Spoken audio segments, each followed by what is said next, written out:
last lecture on accounting, finance, and service. Unit 2, contract costing, which is one of the practical portion in your syllabus. Let's start contract costing. नाम बताता है contract. देखते contract क्या है.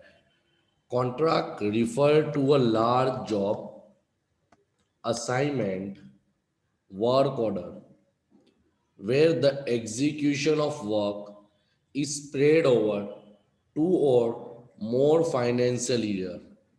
Generally, a contract start in 1 year but end in different year. Contract का मतलब ये होता है ना, कॉन्ट्रैक्ट के मुताबिक काम होगा.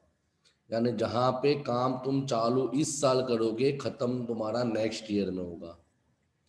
अब कॉन्ट्रैक्ट कॉस्टिंग क्या है? तो कॉस्टिंग का मतलब आप ऑलरेडी पढ़ चुके हो. तो कॉन्ट्रैक्ट कॉस्टिंग का मतलब, contract costing involve determination of cost of contract. It is an extension of principle of job costing. Job costing पढ़ा था पर्टिकुलर जॉब के लिए, तो जॉब कॉस्टिंग का सिर्फ एक्सटेंशन है, एडिशनल पार्ट है, वधारे का पार्ट है. किसके लिए? For long term project like civil construction, ship building and interior decoration. MCQ में पूछ सकते हैं कॉन्ट्रैक्ट कॉस्टिंग किसका होता है, तो लॉन्ग टर्म सर्विस कॉन्ट्रैक्ट है.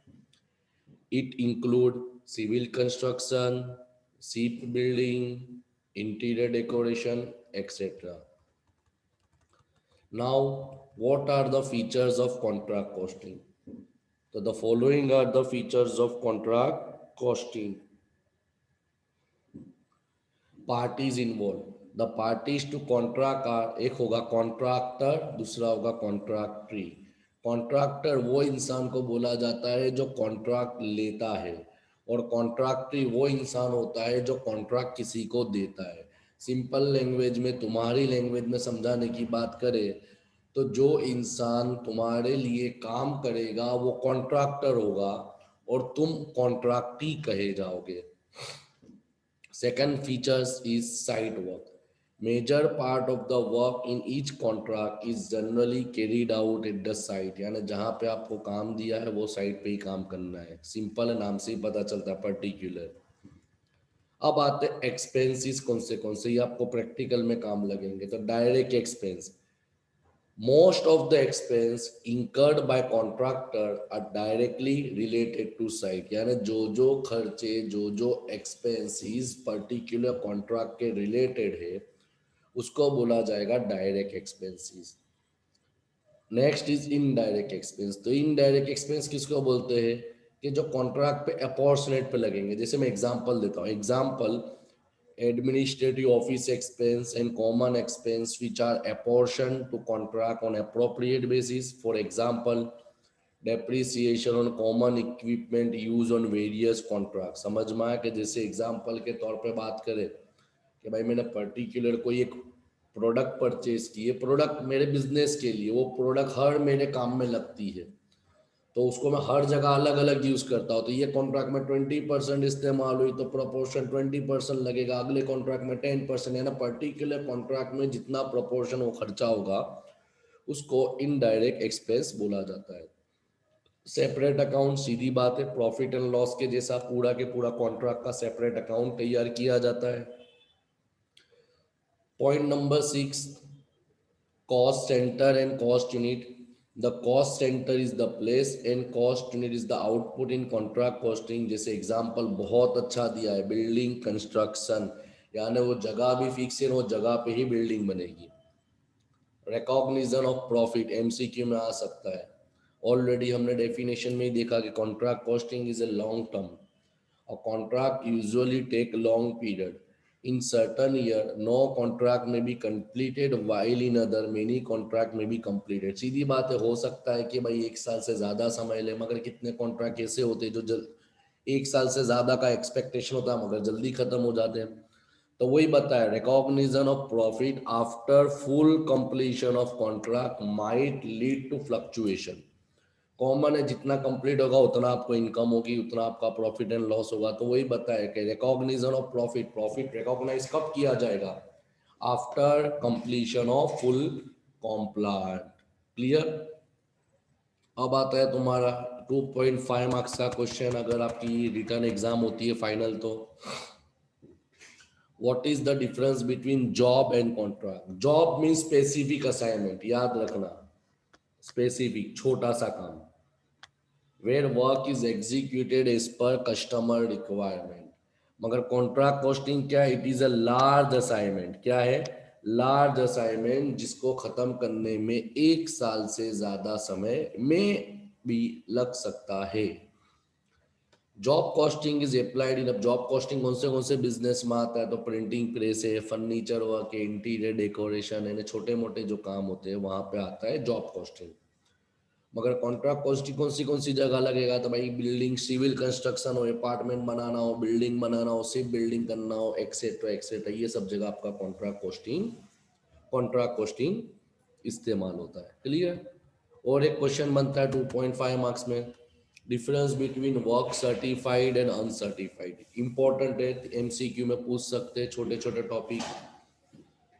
तो वर्क सर्टिफाइड का मतलब क्या होता है? नाम से ही पता चलता है। Work certified, it represent work done during the period and certified by architect और सर्वेयर, काम पूरा हो चुका है। अनसर्टिफाइड का मतलब it represent work done during the period but not certified, यानी जो काम पूरा हुआ नहीं है, उसका सर्टिफिकेट आपको मिला नहीं है। The amount of work certified is based on architect certificate, MCQ में आ सकता है। Amount of work certified is based on, किस पे डिपेंड करता है? आर्किटेक्चर जो आपको सर्टिफिकेट लिख के देगा उस पर डिपेंड करता है। मगर cost of work certified is based on contractor on estimate, मगर वर्क कॉन्ट्रैक्टर अपने हिसाब से आपको स्पेसिफाई करता है। Number 3, it include profit element because it is based on contract price, मगर one uncertified is a conservative cost. क्यों conservative cost है? क्योंकि अभी तक तुम्हारा सर्टिफिकेशन आपको मिला नहीं है। Clear? It is consider for calculating percentage of completion, it is not consider in calculation of percentage of, क्योंकि कॉमन है, नाम से ही पता चलता, सर्टिफाइड डेफिनेशन में ही पढ़ा कि जो काम खत्म हुआ तो कैलकुलेट होगा। ये अनसर्टिफाइड यानी जो काम बाकी है इसके लिए ये कंप्लीशन नहीं है। It point number 5, it provide the basis for claiming periodical process payment by the contractee, यानी कॉमन है, ये सर्टिफाइड है, इसका मतलब यहाँ पे आपको मिलता रहेगा पीरियोडिकल, मगर यहाँ पे तुम्हारा मे और मे नोट भी टाइम बिटवीन गैप आ सकता है, ये आपको याद रखना। It arise due to time gap. Clear? ये भी एमसीक्यू में आ सकता है। नेशनल प्रॉफिट किसको बोलते हैं? ये आपको प्रैक्टिकल पोर्शन में काम लगेगा, तो जरा ध्यान देना। Actual profit on contract can be ascertain, यानी determine only if entire contract is completed.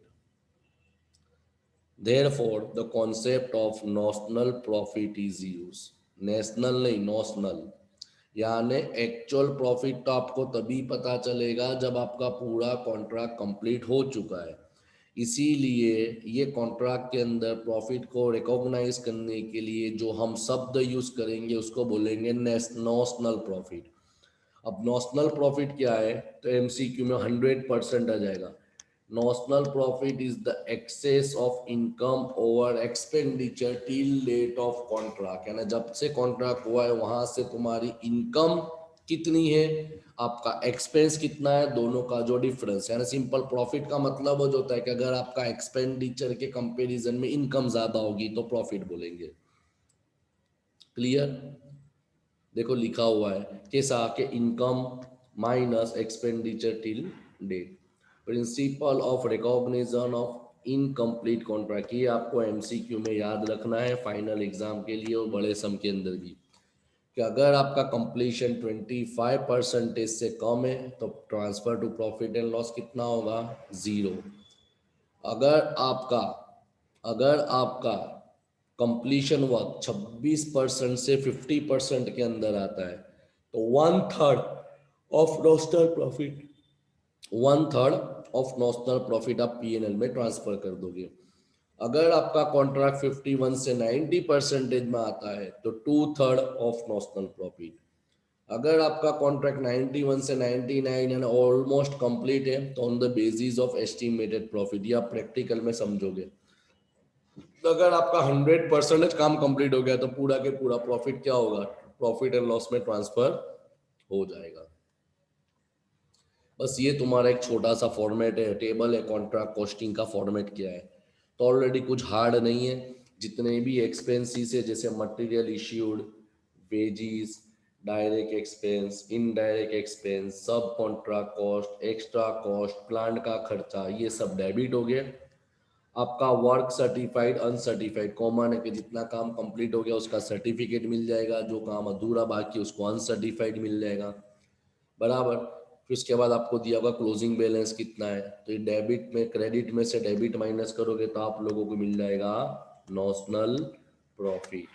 Clear. अब अभी हमने पढ़ा कि नॉशनल प्रॉफिट जो आता है वो अपनों को ट्रांसफर करना पड़ेगा depending upon the completion of work. तो अगर आपका बिजनेस का वर्क 25% से कम है तो 0, 26 से 50 है तो 1/2, अगर आपका 51 से 90 तक है तो 2/3, 91 से 99 है तो डिपेंड करता है तुम्हारा प्रोजेक्ट कॉस्ट पे, और अगर आपका 100% काम कंप्लीट है तो 100% नॉशनल प्रॉफिट आप किस में ट्रांसफर कर दोगे, प्रॉफिट एंड लॉस में। क्लियर। यहाँ पे तुम्हारा pure theory work is a work, format आपको सिर्फ याद करना है, सब एग्जाम्पल हम प्रैक्टिकल लेक्चर में लेंगे। ये मेरा फोटो रखा हुआ है, आप लोग स्क्रीनशॉट ले सकते हो क्योंकि आपको फॉर्मेट तो लर्न करके आने ही पड़ेंगे। कैंसिल करूं मैं अगर आपने फोटो पढ़ लिया हो तो?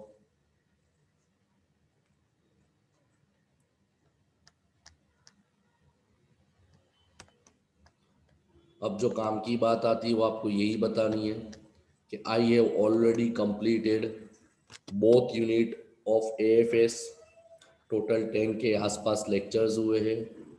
जनरली थियरी आपको रीड आउट ही करना है, लर्न नहीं करना है, बिकॉज योर इंटरनल एग्जाम और फाइनल के लिए भी लर्न नहीं करना है, बिकॉज अगर ऑफलाइन एग्जाम होती है तो मैंने ऑलरेडी बता दिया आपको प्रैक्टिकल आएगा, ऑप्शन में थियरी निकल सकती है, तो आप थियरी पोर्शन को ऑप्शन में निकाल सकते हो, मगर इंटरनल के लिए आपको लाइन टू लाइन पढ़ना पड़ेगा। पॉइंट नंबर 2, अब आपका एक होमवर्क है कि जब भी मैं आपको लेक्चर्स के लिए बुलाऊं, प्रैक्टिकल पोर्शन के लिए बुलाऊं, चाहे ऑनलाइन हो या डाउट्स क्लियरिंग हो, मैं बोल रहा हूँ आप समझने की कोशिश करना, मेरे शब्दों को समझने की कोशिश करना कि भाई ऑफलाइन तो बुलाएंगे नहीं सकते हम बिकॉज ऑफ पेंडेमिक। अगर मैं ऑनलाइन लेक्चर लेता हूँ या आपको डाउट्स के लिए बुलाता हूँ तो आपकी कंडीशन तो यही रहेगी कि you have to complete the whole format learn by heart, because पूरा यूनिट 1 हो के यूनिट 2 हो, आपको फॉर्मेट लर्न करना है। अगर आपने फॉर्मेट लिखा हुआ है तो सिर्फ अमाउंट ही इंटरप्रेट करनी है। क्लियर। अगर किसी को कोई डाउट हो, कोई प्रॉब्लम हो, you can definitely free to call me any time. Thank you.